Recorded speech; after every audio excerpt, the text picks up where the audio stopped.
गुरु ब्रह्मा गुरु विष्णु गुरुदेवो महेश्वरः गुरु साक्षात् परम ब्रह्म तस्मै श्री गुरुवे नमः। त्वमेव माता च पिता त्वमेव बन्धुश्च सखा त्वमेव विद्या द्रविणं त्वमेव सर्वं मम देव। श्री कृष्ण गोविंद हरे मुरारी हे नाथ नारायण वासुदेवा। श्री कृष्ण गोविंद हरे मुरारी हे नाथ नारायण वासुदेवा। श्री कृष्ण गोविंद हरे मुरारी हे नाथ नारायण वासुदेवा। श्री कृष्ण गोविंद हरे मुरारी हे नाथ नारायण वासुदेवा। श्री कृष्ण गोविंद हरे मुरारी हे नाथ नारायण वासुदेवा। पिछले अध्याय में 9वें अध्याय में आपने सुना नारद जी और ब्रह्मा जी की बातचीत। इसमें नारद जी ब्रह्मा जी से पूछते हैं जो आप सर्वशक्तिमान हैं, आप ये काम करते कैसे, आपको शक्ति कहाँ से? अब हम भागवत के स्कंद 2 के 10वें अध्याय में हैं। 10वें अध्याय में है भागवत के 10 लक्षण। चलिए अब हम भागवत स्कंद 2 के 10वें अध्याय को शुरू करते हैं। श्री सुखदेव जी कहते हैं, परीक्षित, इस भागवत पुराण में सर्ग, विसर्ग, पोषण, उति, मनवंतर, ईशानु कथा, निरोध, मुक्ति और आश्रय, इन 10 विषयों का वर्णन है। कौन कौन से 10 विषय हैं? सर्ग, विसर्ग, स्थान, पोषण, उति, मनवंतर, ईशानु कथा, निरोध, मुक्ति और आश्रय। इनमें जो 10वां आश्रय तत्व है उसी का ठीक ठीक निश्चय करने के लिए कहीं से श्रुति से, कहीं तात्पर्य से और कहीं दोनों के अनुकूल अनुभव से महात्माओं ने अन्य 9 लक्षणों का विश्लेषण किया है। ईश्वर की प्रेरणा से गुणों में क्षोभ होकर रूपांतर होने से जो आकाश आदि पंचभूत, शब्दादि तन्मात्राएं, इंद्रियां, अहंकार और महत्व की उत्पत्ति होती है उसको सर्ग कहते हैं। उस विराट पुरुष से उत्पन्न ब्रह्मा जी के द्वारा जो विभिन्न चराचर सृष्टियों का निर्माण होता है उसका नाम है विसर्ग। प्रतिपद नाश की ओर बढ़ने वाली सृष्टि को एक मर्यादा में स्थिर रखने से भगवान विष्णु जो श्रेष्ठता सिद्ध होती है उसका नाम स्थान है। अपने द्वारा सुरक्षित सृष्टि में भक्तों के ऊपर उनकी जो कृपा होती है उसका नाम है पोषण। मनवंतरों के अधिपति जो भगवत भक्ति और प्रजा पालन रूप शुद्ध धर्म का अनुष्ठान करते हैं उसे मनवंतर कहते हैं। जीवों की वे वासनाएं जो कर्म के द्वारा उन्हें बंधन में डाल देती है उति नाम से कही जाती है। भगवान के विभिन्न अवतारों के और उनके प्रेमी भक्तों की विविध आख्यानों से युक्त गाथाएं इस कथा है। जब भगवान योग निद्रा स्वीकार करके शयन करते हैं तब इस जीव का अपनी उपाधियों के साथ उनमें लीन हो जाना निरोध है। अज्ञान कल्पित कर्तव्य, भोक्तृत्व आदि अनात्म भाव का परित्याग करके अपने वास्तविक स्वरूप परमात्मा में स्थित होना ही मुक्ति है। परीक्षित, इस चराचर जगत की उत्पत्ति और प्रलय जिस तत्व से प्रकाशित होते हैं वह परम ब्रह्म ही आश्रय है। शास्त्रों में उसी को परमात्मा कहा गया है। जो नेत्र आदि इंद्रियों का अधिमानी दृष्टा जीव है वही इंद्रियों के अधिष्ठात्री देवता सूर्य आदि के रूप में भी है। जो नेत्र गोलक आदि से युक्त दृश्य देह है वही उन दोनों को अलग अलग करता है। इन तीनों में यदि एक का भी अभाव हो जाए तो दूसरे दो की उपलब्धि नहीं हो सकती। अतः जो इन तीनों को जानता है वह परमात्मा ही सबका अधिष्ठान आश्रय तत्व है। उसका आश्रय वह स्वयं ही है, दूसरा कोई नहीं। जब पूर्वोक्त विराट पुरुष ब्रह्मांड को फोड़ कर निकला तब वह अपने रहने का स्थान ढूंढने लगा और स्थान की इच्छा से उस शुद्ध संकल्प पुरुष ने अत्यंत पवित्र जल की सृष्टि की। विराट पुरुष रूप नर से उत्पन्न होने के कारण ही जल का नाम नार पड़ा और उस अपने उत्पन्न किए हुए नार में वह पुरुष 1000 वर्षों तक रहा। इसी से उसका नाम नारायण हुआ। नारायण नाम कैसे पड़ा, यहाँ पे इस चीज का विवरण है, जो नारायण नाम कैसे पड़ा। विराट पुरुष नर से उत्पन्न होने वाले नार में वह पुरुष 1000 वर्षों तक रहा। नार मतलब जल, 1000 वर्षों तक रहे, इसलिए उनका नाम नारायण। उन नारायण भगवान की कृपा से द्रव्य, कर्म, काल, स्वभाव और जीव आदि की सत्ता है। उनके उपेक्षा कर देने किसी का अस्तित्व नहीं रहता। उन अद्वितीय भगवान नारायण ने योग निद्रा से जगकर अनेक होने की इच्छा की। तब अपनी माया से उन्होंने अखिल ब्रह्मांड के बीज स्वरूप अपने सुवर्ण में वीर्य को 3 भागों में विभक्त कर दिया। अधिदैव, अध्यात्म और अधिभूत। परीक्षित, विराट पुरुष का एक ही वीर्य 3 भागों में कैसे विभक्त हुआ सो सुनो। विराट पुरुष के हिलने डोलने पर उनके शरीर में रहने वाले आकाश से इंद्रिय बल, मनोबल और शरीर बल की उत्पत्ति हुई। उनसे इन सब का राजा प्राण उत्पन्न हुआ। जैसे सेवक अपने स्वामी राजा के पीछे पीछे चलते हैं, वैसे ही सबके शरीर में प्राण के प्रबल रहने पर ही सारी इंद्रियां प्रबल रहती है। जब वह सुस्त पड़ जाता है तब सारी इंद्रियां भी सुस्त हो जाती है। जब प्राण जोर से आने जाने लगा तब विराट पुरुष को भूख प्यास का अनुभव हुआ। खाने पीने की इच्छा करने की ही सबसे पहले उनके शरीर में मुख प्रकट हुआ। जब उनको खाने पीने की इच्छा हुई तो वहां पे मुख प्रकट हुआ। मुख से तालु, तालु से रसनेंद्रिय प्रकट हुई, जिससे रसों का अनुभव किया गया। इसके बाद अनेक प्रकार के रस उत्पन्न हुए जिन्हें रसना ग्रहण कहते हैं।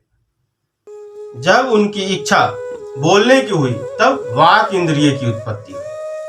इसके अधिष्ठात्री देवता अग्नि और उनका विषय है बोलना। ये तीनों प्रकट हुए। इसके बाद बहुत दिनों तक उस जल में ही हुए रुके रहे। श्वास के वेग से नासिका छिद्र प्रकट हो गई। जब उन्हें सूंघने की इच्छा हुई तब उनकी नाक घ्राणेंद्रिय आकर बैठ गई और उसके देवता गंध को फैलाने वाले वायुदेव प्रकट हुए। पहले उनके शरीर में प्रकाश नहीं था। फिर जब उन्हें अपने को तथा दूसरी वस्तुओं को देखने की इच्छा हुई तब नेत्रों के छिद्र, उनका अधिष्ठाता सूर्य और नेतेंद्रिय प्रकट हो गई। इन्हीं से रूप का ग्रहण होने लगा। जब वेद रूप ऋषि विराट पुरुष को स्तुतियों के द्वारा जगाने लगे तब उन्हें सुनने की इच्छा हुई। उसी समय कान उनकी अधिष्ठात्री देवताएं दिशाएं हैं और श्रोतेंद्रिय प्रकट हुई। इसी से शब्द सुनाई पड़ता है। जब उन्हें वस्तुओं की कोमलता, कठिनता, हल्कापन, भारीपन, उष्णता और शीतलता आदि जानने की इच्छा हुई तब उनके शरीर में चर्म प्रकट हुआ। चर्म मीन्स अपने शरीर के ऊपरी भाग को चर्म कहते हैं। पृथ्वी में जैसे वृक्ष निकल आते हैं उसी प्रकार उस चर्म में रोए पैदा हुए और उसके भीतर बाहर रहने वाला वायु भी प्रकट हो गया। स्पर्श ग्रहण करने वाली त्वचा इंद्रिय भी साथ ही साथ शरीर में चारों ओर लिपट गई। उससे उन्हें स्पर्श अनुभव होने लगा। जब उन्हें अनेकों प्रकार के कर्म करने की इच्छा हुई तब उनके हाथ हो गए। उन हाथों में ग्रहण करने की शक्ति हस्तेंद्रिय तथा उनके अधिदेवता इंद्र प्रकट हुए और दोनों के आश्रय से होने वाला ग्रहण रूप कर्म भी प्रकट हो गया। जब उन्हें अभीष्ट स्थान पर जाने की इच्छा हुई तब उनके शरीर में पैर उगाए। चरणों के साथ ही चरण इंद्रिय के रूप में वह स्वयं यज्ञ पुरुष भगवान विष्णु स्थित हो गए और उन्हीं में चलना रूप कर्म प्रकट हुआ। मनुष्य इसी चरनेन्द्रिय से चलकर यज्ञ सामग्री एकत्र करते रहते हैं। संतान रति और स्वर्ग भोग की कामना होने पर विराट पुरुष के शरीर में लिंग की उत्पत्ति हुई। उसमें उपस्थेंद्रिय और प्रजापति देवता तथा इन दोनों के आश्रय रहने वाले काम सुख का आविर्भाव हुआ। जब उन्हें मल त्याग की इच्छा हुई तब गुदा द्वार प्रकट हुआ। तत्पश्चात उसमें पायु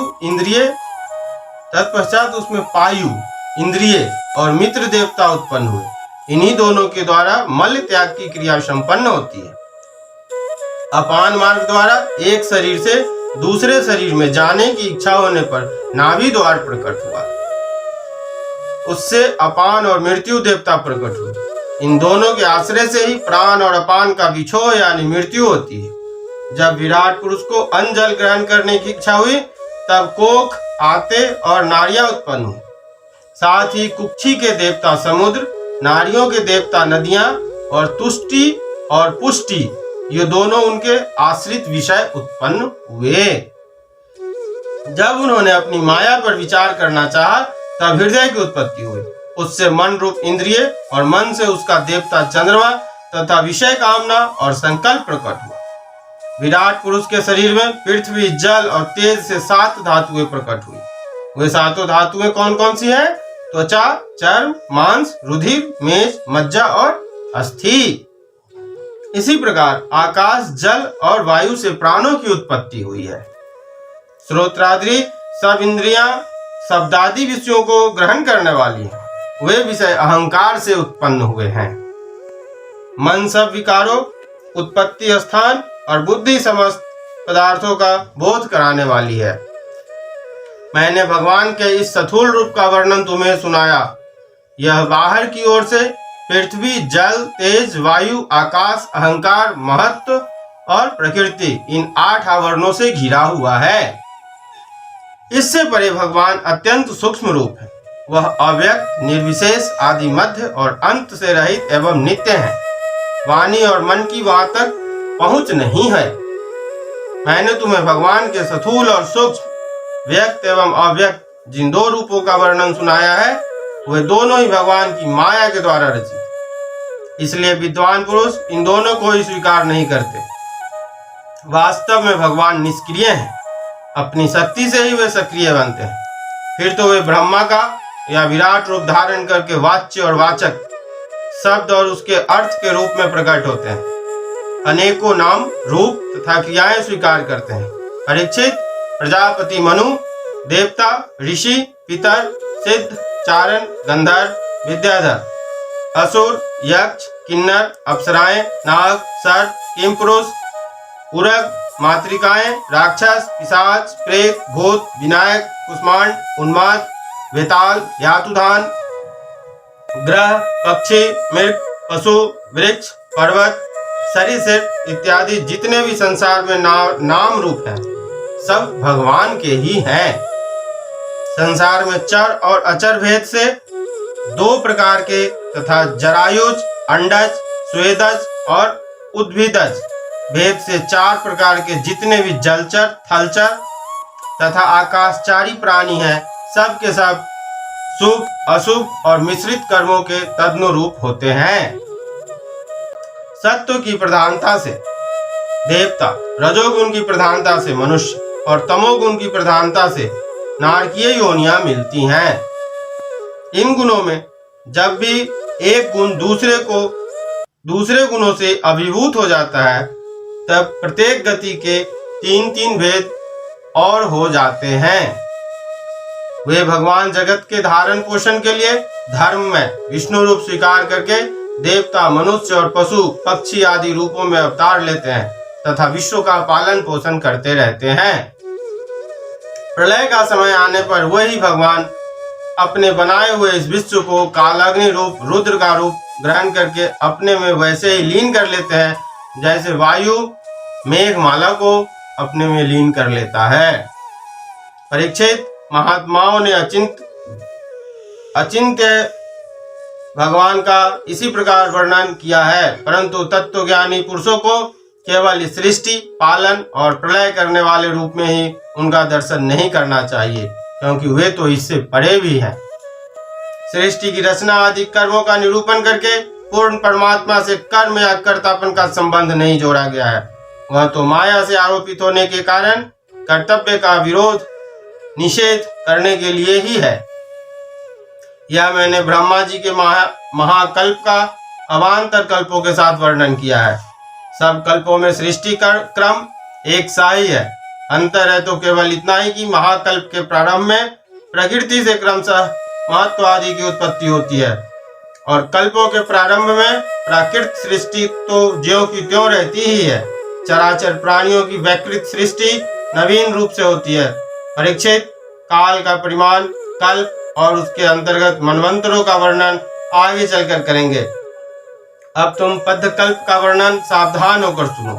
शौनक जी ने पूछा, सूत जी, आपने हम लोगों से कहा था कि भगवान के परम भक्त विदुर जी ने अपने अति दुस्तज्य कुटुंबियों को भी छोड़कर पृथ्वी के विभिन्न तीर्थों में विचरण किया था। उस यात्रा में मैत्रेय ऋषि के साथ अध्यात्म के संबंध में उनकी बातचीत कहाँ हुई तथा मैत्रेय जी ने उनके प्रश्न करने पर किस तत्व का उपदेश दिया। सूत जी, आपका स्वभाव बड़ा सौम्य है। आप विदुर जी का वह चरित्र हमें सुनाइए। उन्होंने अपने भाई बंधुओं को क्यों छोड़ा और फिर उनके पास क्यों लौट आए। सूत जी ने कहा, शौनकादि ऋषियों, राजा परीक्षित भी यही बात पूछी थी। उनके प्रश्नों के उत्तर में श्री सुखदेव जी महाराज ने जो कुछ कहा था वही मैं आप लोगों से कहता हूँ, सावधान होकर सुनिए। इतिमत् भागवते महापुराणे व्यासिक्याम अष्टादश सहस्रां पारमहंस्यां संहितायां द्वितीय स्कंधे पुरुष संस्था नुवर्णं नाम 10वां। यहाँ पे स्कंद 2 समाप्त हो रहा है। अब हम कल स्कंद तृतीय लेके आएंगे। उसमें उद्धव जी और विदुर की भेंट का चर्चा होगा। तब तक के लिए राधे राधे। श्री भागवत भगवान की है आरती, पापियों के पाप को है तारती। ये अमर ग्रंथ है, मुक्ति पंथ है, पंचम वेद निराला, नव ज्योति जलाने वाला। हरि नाम यही, हरि धाम यही, यही जग मंगल की आरती। पापियों को पाप से है तारती, श्री भागवत भगवान की है आरती।